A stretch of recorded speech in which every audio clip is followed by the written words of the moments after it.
Russian sources have claimed that Vladimir Putin is ready to pause the war in Ukraine. Well, a ceasefire could be negotiated, apparently, if the West agreed to recognise the current battlefield lines.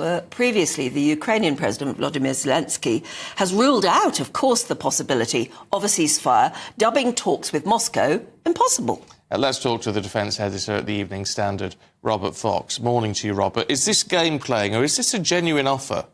There is something going on.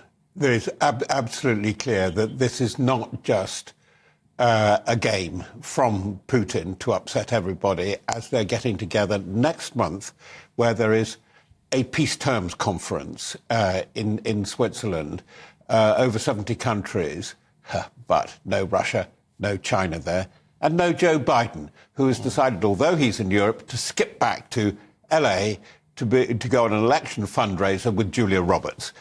But it's a bit of that. But there's a very strong report from Reuters naming 5 anonymous sources, but 5 anonymous sources in the Kremlin circle saying, yes, Putin is serious about this. He wants to open negotiations. There is a threat. It's real blackmail. I'd like to talk about this. By the way, he has a lot on his plate at the moment. But if you don't talk, I'm going to trash Kharkiv, for example. That hasn't come out, but sources revealed to me last night that that's what the game is. I'm serious about this. I want peace, but I'm going to smash up Kharkiv if you don't open it. And can I just add, as you had rightly in your headline, there is a problem with Zelensky here. One of the big criticisms of Zelensky is that he didn't keep a back channel going throughout to Moscow, which he was advised to from the beginning. And actually, it's what you always have to do.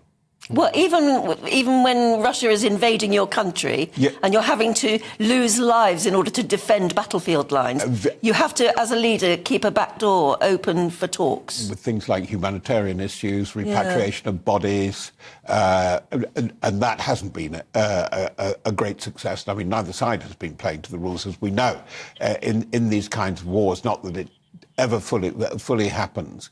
But Zelensky himself, curiously, being what he is from his background, is acutely aware of opinion polls. Mm-hmm. He's put off the president of the election so that he's there for a bit, but he is very worried about his own position, the decline in his personal position, and he's following. And the opinion polls are very assiduous in Ukraine. It is a very fluid position. Can I ask, though, with an election happening here now, and with obviously the presidential election later in the year in the United States, how does this play into what the Kremlin's doing? There's something else that's playing.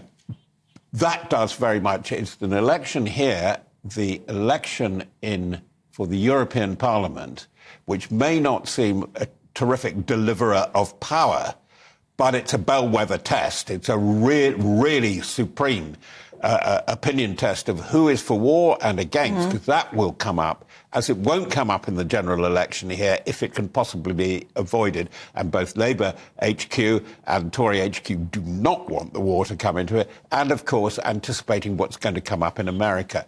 Sorry, I always have to add in the other perverse element. The recent summit between Xi Jinping and Russia, and this is the new... Who's the greatest danger to all of us? Well, it's a chain now. It's a powder thing. I was going to say that's what came out of that summit, is we're in this together. It is now absolutely clear China is delivering a lot of lethal aid, sophisticated weapons to Russia, so that has undermined its position as an honest broker. But they're saying to Russia, we're in it for you. You've got to be in it for us, as things are building up in the Far East, including in Asia itself, Central Asia itself. That is not making the news at all, let alone a headline. OK, Robert, for now, thank you very much indeed.